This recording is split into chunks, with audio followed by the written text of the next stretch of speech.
Wyobraź sobie wyspę pełną dzikich królików, które podchodzą do ciebie, jak tylko postawisz stopę na lądzie. Brzmi jak bajka? To nie sen, a rzeczywistość na Okunoshimie, wyspie królików w Japonii. Ale ta malownicza wyspa kryje też mroczną tajemnicę. Odkryjmy ją dzisiaj razem. Zapraszam. Cześć moi drodzy, kolejny dzień Japonia, zapraszam. Dzisiaj trochę na szybkości, mianowicie będziemy się dużo przemieszczać środkami komunikacji zbiorowej. Na początek pociąg do Hiroshimy, tam muszę zdecydować, czy będzie jeszcze jeden pociąg, czy dwa pociągi, czy autobus, bo jest to dosyć takie nieczytelne, ale znaczy jest czytelne, tylko wszystko po japońsku.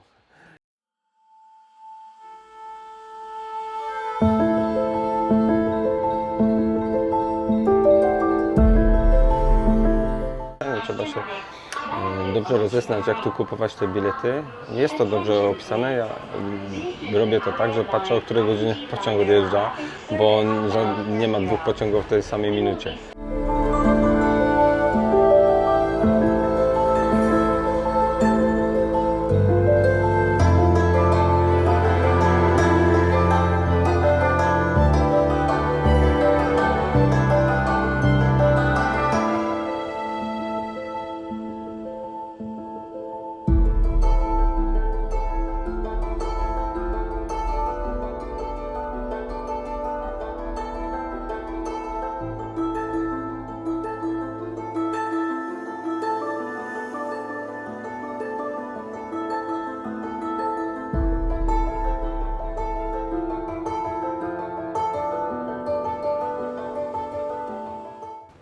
Deszczyk trochę mrzy.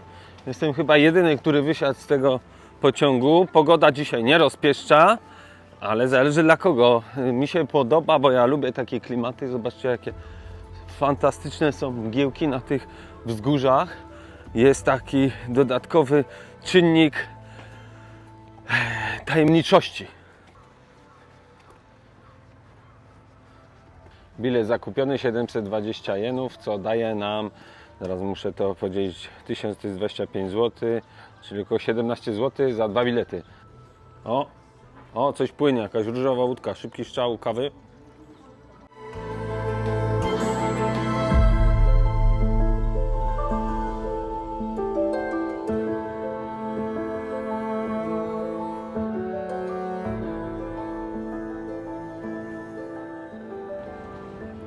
Kończyła.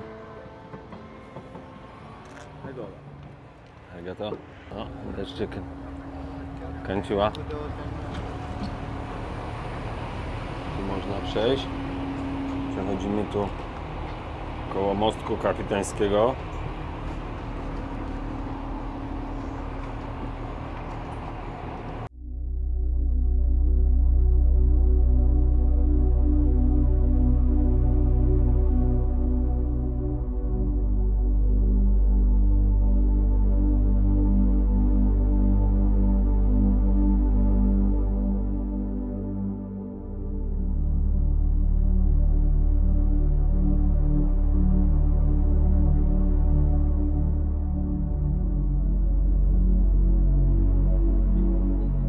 Wyspa oprócz królików, z której jest znana, kryje w sobie też mroczną historię. Zaraz o tym Wam chwilę opowiem.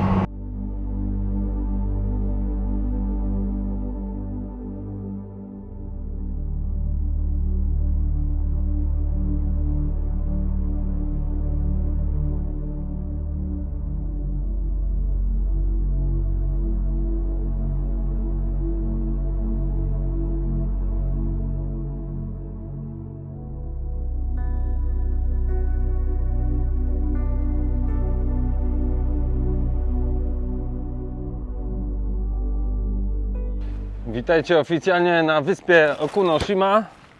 Jest autobus, który obwozi dookoła wyspy, ale my wybieramy drogę typu adventure, czyli przygodowa. Mamy do przejścia wokół wyspy, jeżeli chcemy ją całą obejść, około 6 km.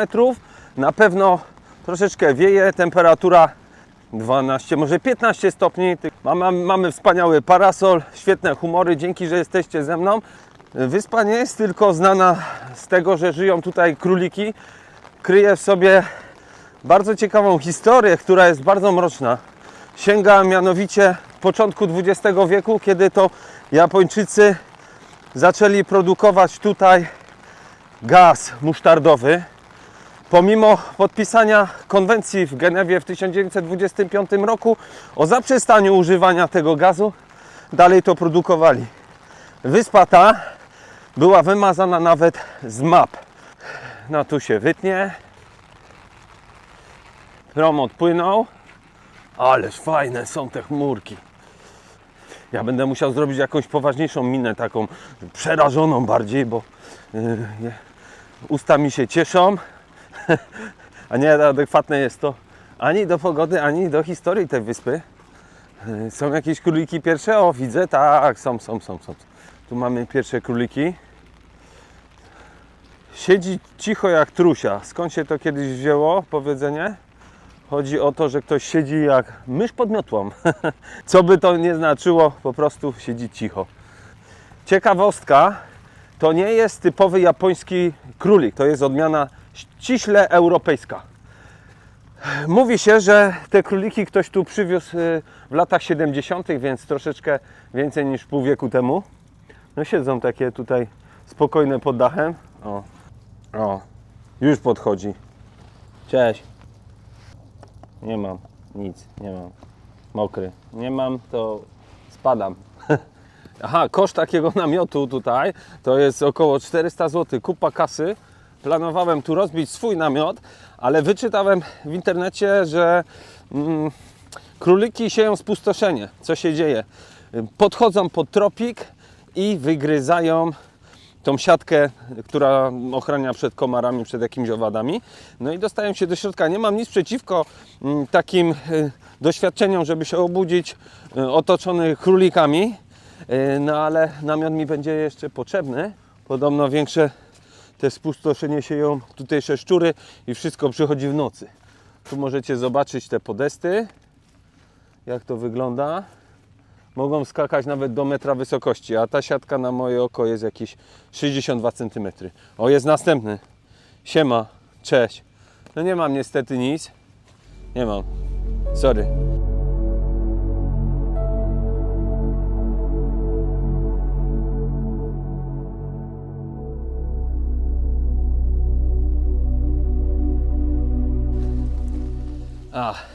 Następny automacik, one są bardzo przydatne.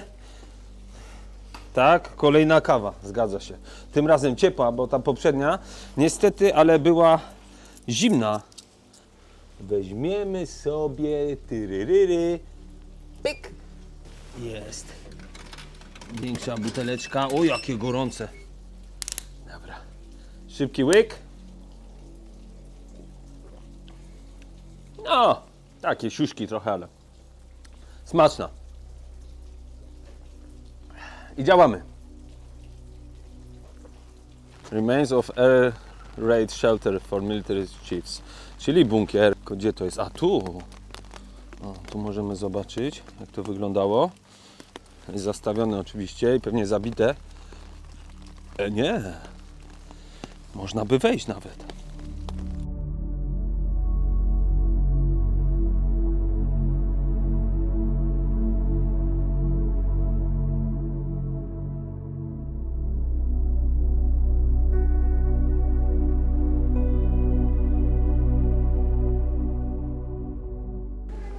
O co tu chodzi? Wiem, że mi czapka spadła. No, tu można takie węże spotkać. No, średnio mnie takie coś interesuje, ale wiecie co? Poszukajmy jakichś ruin, prawdziwych tu pozostałości, a nie jakiegoś muzealnego gadania. To zostawię sobie na emeryturę, jak dożyję. Poczułem wiatr w żagle, raczej deszcz po nosie. Poison Gas Museum, to jest to. Aha. Dobra.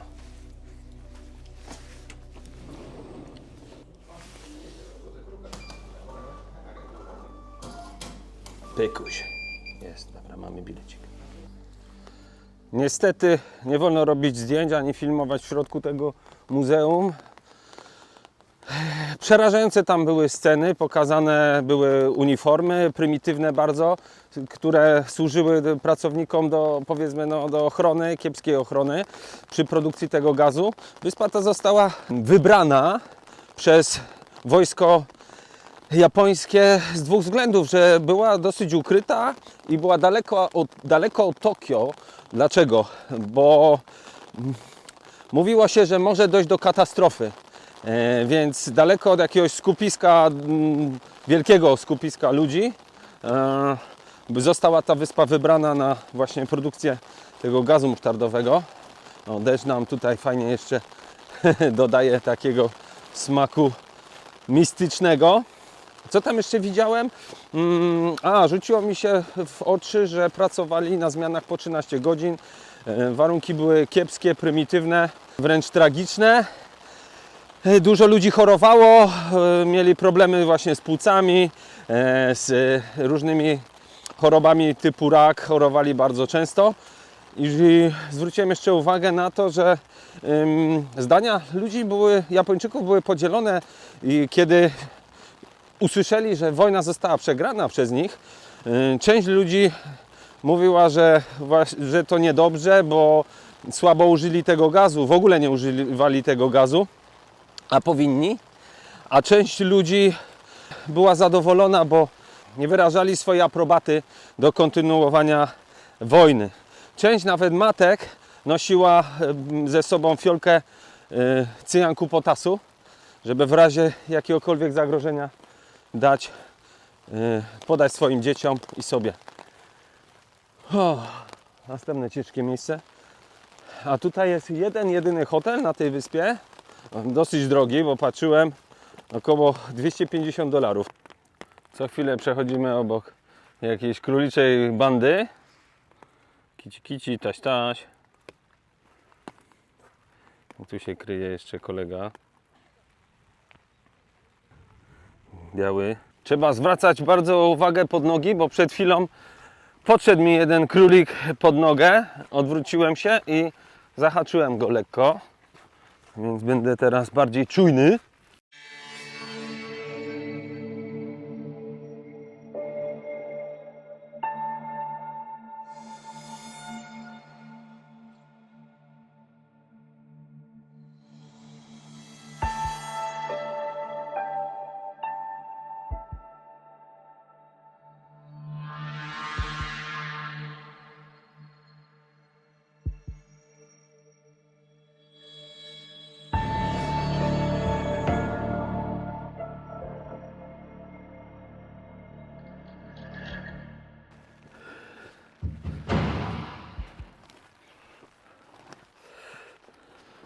Przechodzimy, remez.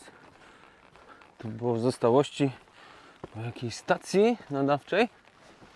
Mamy dokładnie 4 godziny. Wow. Zastawione dobrze. Nawet jest alarm chyba włączony. Coś byśmy się tu dowiedzieli, ale wypalone. Pokój operatora tego światła, które się najwidoczniej chowało. Tak.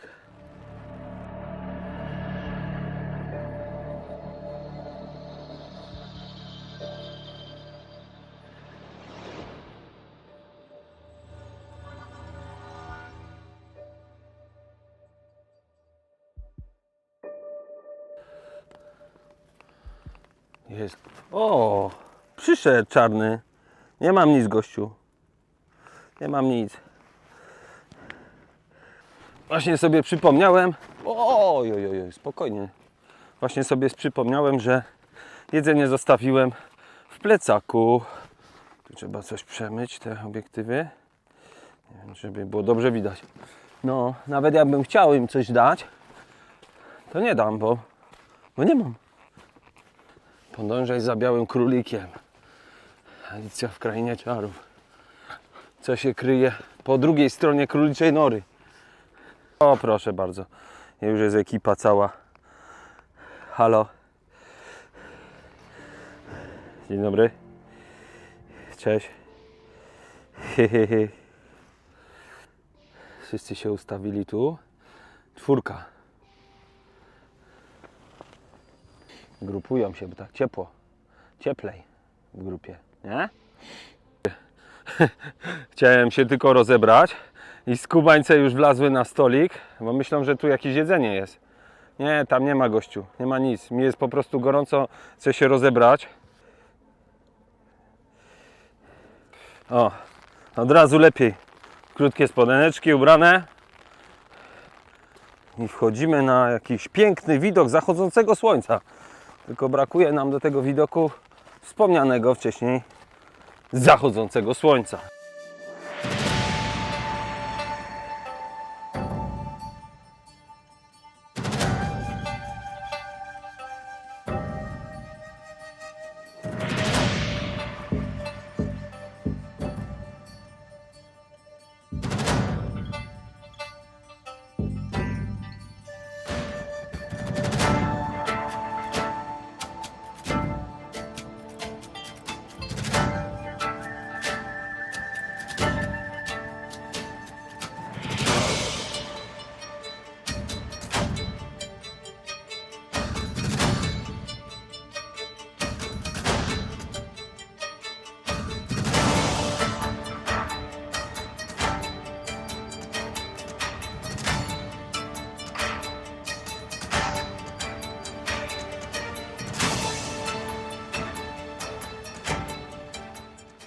Nie jesteśmy z cukru, nie jesteśmy.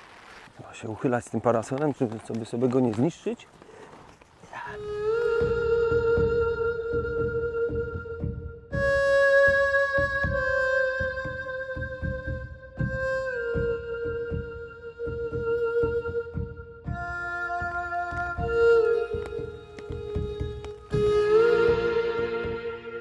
Tu tylko kasa jest. Wiem, że Was kasa nic nie zadowala, ani zdjęcia. No ale co zrobić? Nie mam niestety jedzenia. Co bobaski? Co bobaceczki? Nie bójcie się, bo ja sam w strachu. Trochę walka z czasem, bo jednak jesteśmy jeszcze na początku, a już minęła godzina. Nie zostało trochę więcej niż 3 godziny. Trzeba trochę przyspieszyć. Ale przynajmniej jest ciepło, elegancko, rzeźko, energia jest, power jest. Chce się żyć, chce się żyć. Desiku, idziesz ze mną? Nie, to tak kobiety mówią. Żaden facet chyba tak nie mówił. Nie spotkałem się. Sporo lat już żyję, ale nie spotkałem się, żeby facet do faceta pytał się, czy idzie siku. Kończyła. Pochwaliłem pogodę zbyt szybko, że się deszcz uspokaja, a tu nabrał jeszcze na sile. Ale co już tam, to tylko deszcz.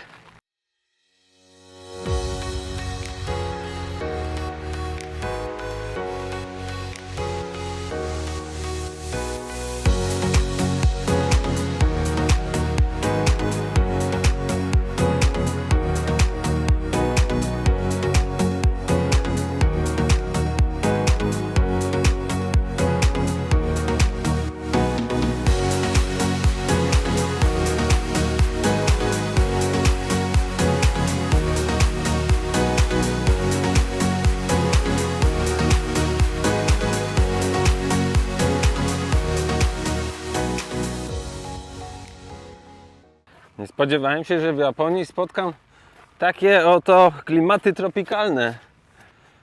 A tu co, królicze nory? Chyba tak. Zobaczcie, jakie to wykopane tutaj wszystko jest. Następne fortyfikacje pozostałe po produkcji. Blister Agent Ipyrite. Jakiś bardzo niebezpieczny i trujący dla skóry gaz był tutaj przechowywany.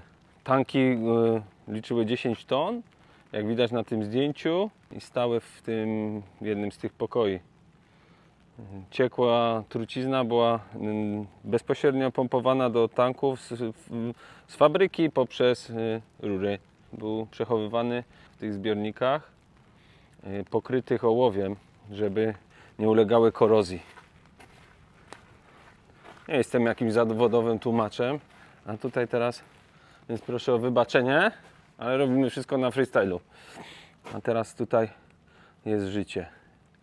A kiedyś przechowywana była trucizna służąca do pozbawiania życia.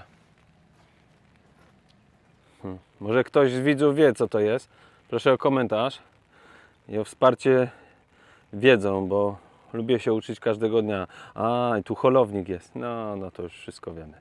Znaczy wiemy, no nie wiemy, co to jest, ale wiemy, że to ciągnie to, a nie płynie. Kumam bazę. Mamy korty tenisowe. Trawiaste. Japoński Wimbledon. No trochę już ząb czasu je nadgryzł.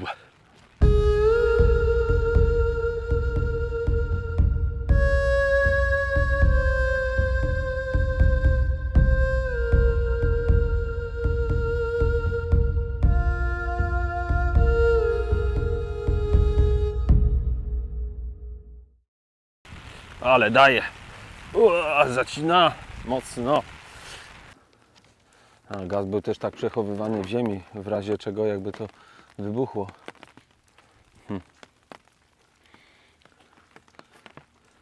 A co to, jakaś dziwna japońska gra? Nie wiem w ogóle, do czego to służy.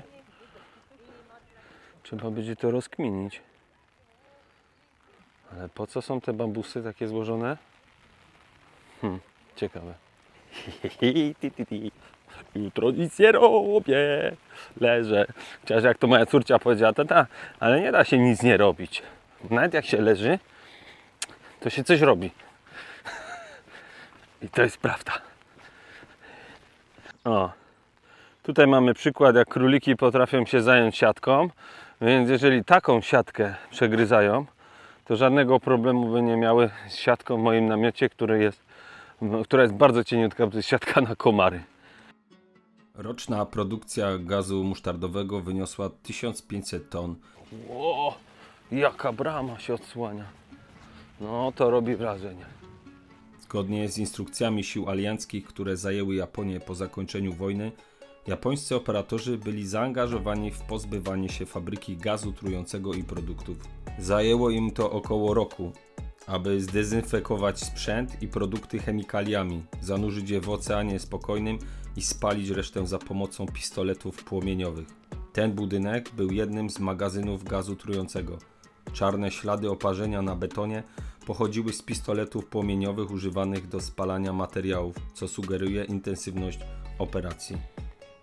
Kiedyś przed budynkiem znajdowały się małe kopce o wysokości od 3 do 4 metrów, a beton był pomalowany w kolorach kamuflażu, dzięki czemu budynek był niewidoczny z morza. Doszliśmy do końca wyspy. Czas jest dobry. Mamy jeszcze około 2 godzin. Trochę śmieci. Jak na Japonię to nietypowe. Bardzo nietypowe, że tu śmieci leżą. Wyspę tą zamieszkuje około, tak się liczy, około 800 królików. Wow, wchodzimy. Jak wspominałem, zostały przywiezione w latach 70.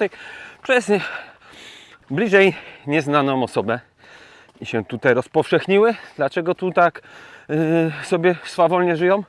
Bo nie ma żadnego jakby predatora nad nimi. Jak to jest predator po polsku? No wiecie, o co chodzi.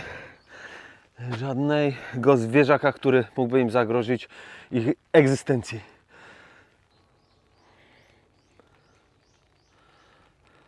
Podejdziemy, sprawdzimy. Jeszcze kukniemy tutaj. No to moje klimaty, no idealne. No kurde, nic tylko namiocik rozkładać. Może zostanę tu? Ja lubię chodzić po takich miejscach. Naokoło Krakowa, skąd pochodzę, była tak zwana twierdza Kraków, czyli Austriacy zbudowali w XIX wieku 50? Nie, 49, bo 50 to był Wawel, on już stał. Takich fortyfikacji, które służyły do obrony Krakowa, w nie większej odległości między sobą były niż 4 km. O, to jest może dobry pomysł, żeby zrobić jakiś odcinek o tym, co wy na to. Kto jest za? Proszę o komentarz, łapkę, suba i co tam uważacie. Jeżeli wam się podoba, A jeżeli nie, to też poproszę o komentarz, bo ja bardzo sobie cenię konstruktywną krytykę. Pozwala mi to po prostu zwrócić uwagę na te aspekty, które wymagają jakiegoś dopracowania. Ale fajnie pada. Tu woda siedzi? Tak, sprawdzimy, czy jest tam woda. Co my tu mamy? Mamy jakiś kamyk? Jest patyk. Dobra. Jest patyk. Uwaga. No woda siedzi.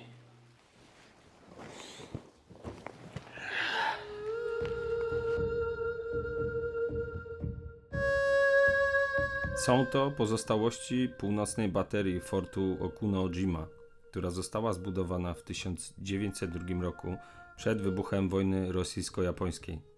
W tym konkretnym miejscu zainstalowano 4 24-cm działa. Wyobraźcie sobie pocisk długości kartki A4.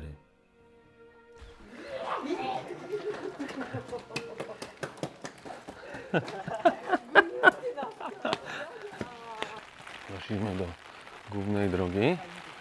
Jest kolejny jakiś pan z drugim parasolem. Czy on jest sam? Króliki karmi, o skubane.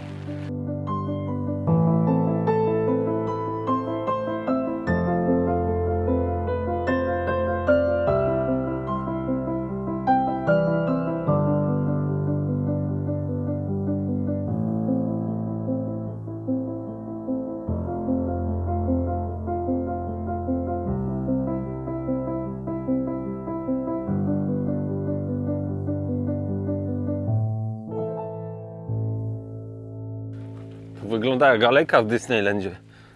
Kolory, paprocie, murek, ale to nie był Disneyland. Kolejne takie miejsce, które pokazuje, że życie toczy się własnym torem, pomimo tragicznych zdarzeń z historii. Cokolwiek Cię dzisiaj trapi, nie martw się. Po każdej burzy wychodzi słońce. Tak, światło na końcu tunelu. Życzę Ci wszystkiego dobrego. Tak, Tobie. Ciesz się życiem, bo warto.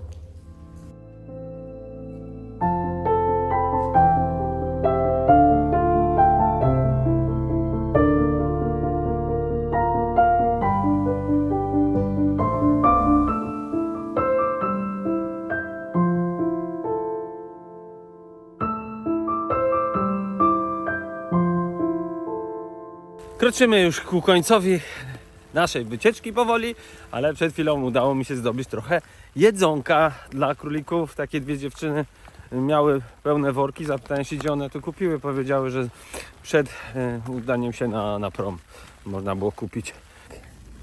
Cześć kolego. Cześć.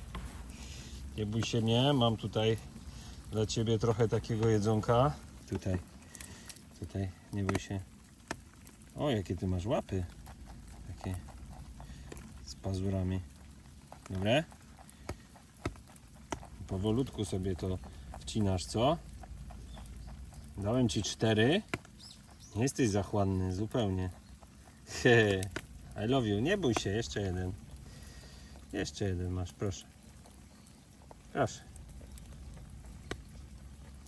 Spokojnie sobie skonsumuj, tak. Nie trzeba się wspinać. Za wysoko Ci dałem. Do widzenia.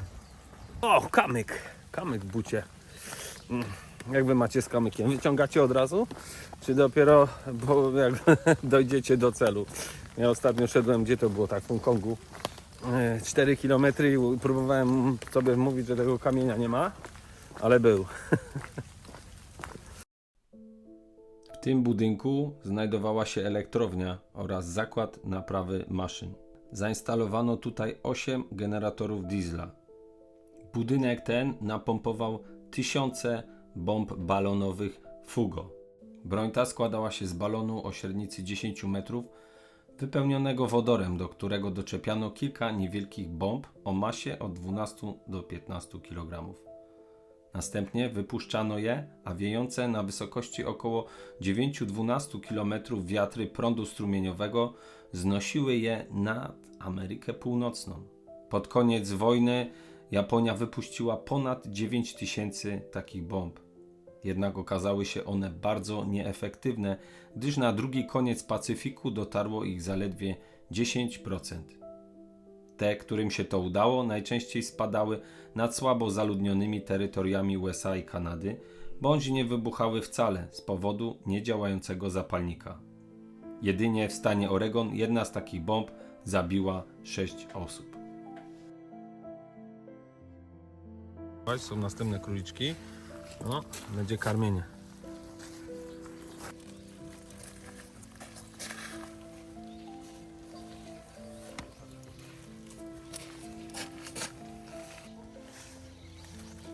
O! Arigato gozaimasu. Chodźcie tu do mnie. Da się? Pewnie, że się da. Ten jest jakiś pazerny, trochę bardziej szybciej je niż tamte.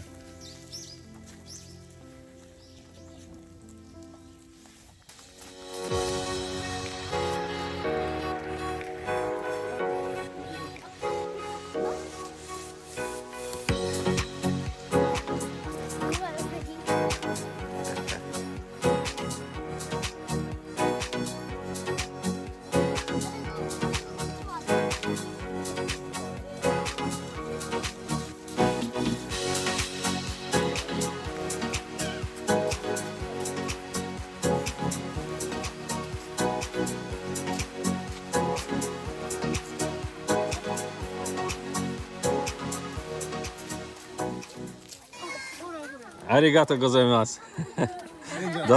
Dostałem właśnie sałatę, mam liście, mam wszystko, mogę karmić. I'm from Porando. Porando. Yeah. I love Japan. Japan is amazing. I would like to retire in Japan. ポーランド語わかりません。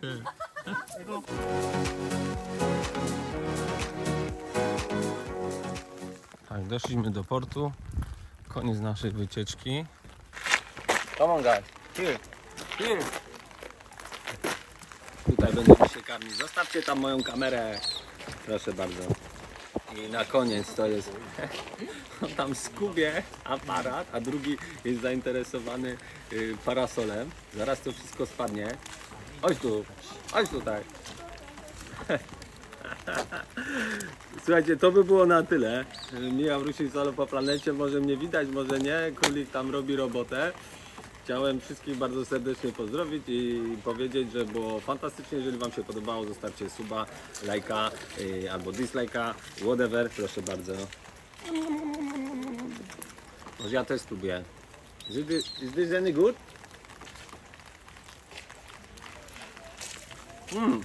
That's not bad. Very tasty. Bardzo smaczny ten pak choi. Naprawdę. Przydałby się tylko jakiś winegar. A dobra, masz tu. A ty wolisz liście, tak? No to tyle w tym odcinku. Nie wiem, czy w ogóle mnie widać, czy w ogóle mnie słychać. Pozdrawiam wszystkich serdecznie i do zobaczenia w następnym.